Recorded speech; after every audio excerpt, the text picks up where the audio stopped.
You can't tell me your favorite Tiffany Haddish joke. Why? Because she ain't done a tour yet. She ain't done a special. She has not proven the ability to tell jokes. Tiffany Haddish hasn't been on Katt Williams' good side for a long time, and it doesn't look like that is going to change anytime soon. Katt just dragged her for filth again, and this time he went in on her for being an industry plant. Katt accused Tiffany of selling her soul just to get to where she is in her career. Tiffany has allegedly been trying to escape most of the demonic deals she got herself involved in at the start of her career, but she's way too deep to turn back now. And it doesn't help that Tiffany has strong ties to Kevin Hart, someone who has also been accused of being a raging industry plant by Katt Williams. When Katt started coming for Tiffany, it was a shock to people because they had actually starred in the 2014 film School Dance, and they got along just fine. Because of this, people were taken aback when he appeared in an interview 4 years later and only had the nastiest things to say about her. He said Tiffany wasn't funny, and that the reason why she's given more awards and accolades over other black female comedians like Monique is because she bows to white men. Katt said Tiffany has never done a stand-up comedy show a day in her life, but the industry wants to push the narrative that she's the funniest black woman to exist. You can't tell me your favorite Tiffany Haddish joke. Why? Because she ain't done a tour yet. She ain't done a special. She has not proven the ability to tell jokes back to back for an hour to nobody. And they already ready to down Monique and up somebody who has showed them Girls Trip. Did you think she wrote Girls Trip, goofball? Right. Or do you think that was already a script and they handed it to her? It's up to you. Tiffany caught wind of the shade and she clapped back in this tweet saying, "It's official. I made it. Katt Williams talked about me and didn't have his facts right. I look forward to seeing you on Monday, Katt, when we pick up our Emmys. I just want to shower you with real love because you need it, and love you." Katt and Tiffany did in fact meet at the Emmys right after this mess, and y'all will not believe what happened. According to reports, Katt apologized to Tiffany backstage by getting down on one knee. However, when TMZ later caught up with him that same night to ask him about the supposed apology, he had something else to say. He said he never had beef with Tiffany, so there was basically nothing to apologize for. He also said the only reason he spoke to Tiffany backstage is because he was sorry about bringing her name up, not because he actually regretted what he said. There were some pictures, up on the internet, showed you and Tiffany kind of looked like you squashed your beef backstage there at the Emmys. And I never had any beef. Was that just part of your bit? Well, it's not a personal thing. You kind of tore into her. You tore into some other comedians during that radio show. Was that from the heart, or were you kind of just being funny, being you, getting your expression out? I was really just sorry that I mentioned Wanda Sykes or Tiffany's name.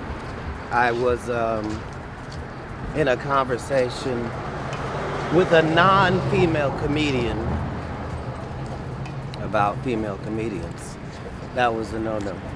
I don't know about y'all, but that doesn't sound like a man who is sorry to me. If anything, he sounded like he was still standing on business. But anyway, for a while after this, it looked like Katt and Tiffany were good. That was until Tiffany and Kevin Hart appeared in an interview with The Breakfast Club and pissed him off all over again. Kevin said Katt does all this talking about Tiffany not deserving her success, but not once has he used his platform to empower the women he claims deserves the accolades she gets. He also put Katt on blast for allegedly choosing substances over his career. Mind you, Katt has made it clear multiple times that he has never touched a hard substance a day in his life. Kevin deliberately brought this up to get a reaction out of him. While Kevin was making these wild allegations, Tiffany just sat there and nodded her head to everything he was saying. In fact, when she was finally asked what she thought about Kevin's comments, she said she didn't really care about the apology Katt gave because it still doesn't change what he said about her. My frustration with Katt Williams comes from, you keep pointing at Hollywood. Hollywood this, the white man, this, and this. When do you take responsibility for your actions? You had the shot. Katt was in that position at one point. You were the guy. Yeah. You f***ed off promo shoots. You f***ed off your promo trips that they had set up for you. You became a risk to the studios, which is why the studios stopped f***ing with you. Why was he a risk? He chose. So when you say Tiffany Haddish doesn't deserve or isn't really a comedian and these other women have worked hard, which they have. I apologize because we seen a picture that what's the first thing he said to you? He apologized. He said, listen, let me explain what's going on. And then he explained himself, and then I was just like, well, what did he explain? Yeah, what kind of explanation he just can say, you I give? hate it? Huh? He just said, I hate it. No, and I'm he sorry. didn't say Did that. he say he was high? I want to step didn't in say because that? I'm going to let No. my sister keep it classy. Yeah. Katt Williams is an amazing, talented comedian, which is why I'm so frustrated.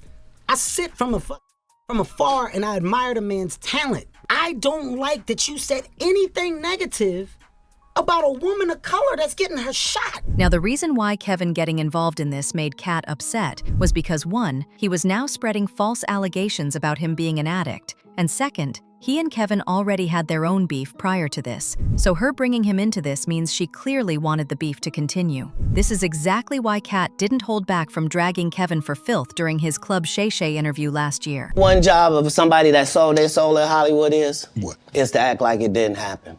In 15 years in Hollywood, no one in Hollywood has a memory of going to a sold-out Kevin Hart show, there being a line for him ever getting a standing ovation at any comedy club. He already had his deals when he got here. Have we heard of a comedian that came to LA and in his first year in LA, he had his own sitcom on network television and had his own movie called Soul Plane that he was leading? No, we've never heard of that before that person or since that person. What do you think a plant is? Maybe people don't understand the definitions of these words. He just did his documentary with Chris Rock where he shows you that his whole upbringing in comedy was on the East Coast. Yeah, it was. So how simultaneously was he here in Los Angeles doing the same thing? It didn't happen. It didn't happen. And I hate to seem like a petty individual for picking apart lies. The first time Katt called Kevin out for being a plant was when Kevin appeared on SNL wearing a wig. Mind you, prior to this, Kevin said he would never wear a wig. This was a big deal at the time because in the early 2000s, there was an epidemic of black men being forced to wear dresses and wigs as a rite of passage to make it big in Hollywood. But certain dots, like when I see that they put every black man in the movies in a dress at some point in their career, I'll be connecting them down like, wow, all these brothers gotta wear a dress. I'm doing a movie with Martin. Yeah. The movie's going good. So I walk in the trailer.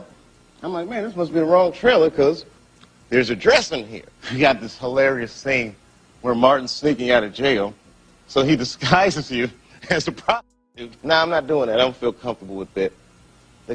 That should have been in the discussion. What? You don't feel comfortable with it? I mean, it's a hilarious bit.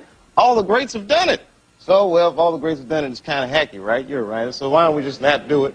He said, I'm not wearing no dress, man. I'm funnier than a dress. Just give me something funny to say. Kevin was later asked in an interview what he thought about the things Dave said, and he made it clear that he would never put a wig or dress on because he has his own morals and beliefs. But guess what? Not long after this interview, Kevin shamelessly popped out in an SNL skit wearing a dress and a wig. Chappelle, another great comedian, said that, you know, in the industry, they tried to make him wear a dress. Have you ever ran into that with scripts and is there something that, you know, you wouldn't do, you know, for? You have to have boundaries. You have to have limits that you refuse to cross. At the end of the day, you got to know that you're a brand. I'm a brand. You need to protect your brand at all times. The new pope is 9-year-old Oscar nominee, Convention Wallace. He received a lot of backlash for this because he ended up doing exactly what he was claiming he would never do. Some people at the time even said Kevin was allegedly being turned into a power bottom in Hollywood. And of course he wasn't here for this, so he jumped on Twitter to make it clear that he wasn't forced into wearing that wig. I wore a dress on SNL because I thought it was funny. I made that decision. Nobody made it for me. I am my own boss. When Katt was later asked his thoughts on Kevin wearing a dress, he said it wasn't Kevin's fault that he wore that dress because he was just part of an agenda to effeminate black men in Hollywood. I'm saying, at the end of the day, Kevin doesn't have to worry about what people are going to say about him wearing a dress because of the long line of dress-wearing people before him. So now we had Big Mama's house 1, 2, and 3. Yeah. I've never seen Medea in a pantsuit. I think she wears dresses. So now I'm saying, why are we picking on poor little Kevin Hart? Because it was his turn next.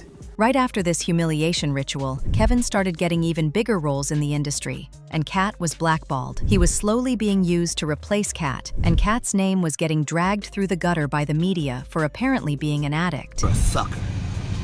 The reason I don't do Big Tigger is because I had a tumor in my upper jaw and they had to take it out. and they had to block the whole right of my sinus with a piece of metal.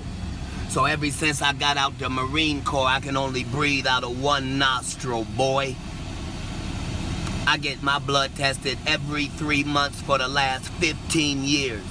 All narcotic tests have come up 0.00%. I'm 44 years old, little Tigger. You look up my rap sheet.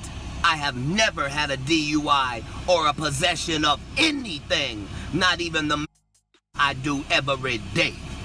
Now, going back to Tiffany, she still heard about the comments Katt made about her. In fact, after Katt's interview with Shannon Sharpe, she sarcastically brought up Katt's apology again, seemingly calling out just how fake it was. I'm like, yeah, but you need to publicly apologize. At the Emmys, he got down on one knee and said, I apologize. As usual, people had their own thoughts about this, like this person who said, the apology must have been for her to just feel good, but Katt was giving facts. Another person said, okay, Tiffany Haddish is smart. She wins over white America. White America are the people that allow her to win these types of awards. Although you may think she doesn't deserve it, she sure as heck made sure those white people putting in those votes think she deserves it. But now I want to know your thoughts. What do you think about Katt exposing Tiffany Haddish? And do you think Tiffany is really a plant being held hostage? Let me know your thoughts in the comment section below, and don't forget to click here to watch this other messy video.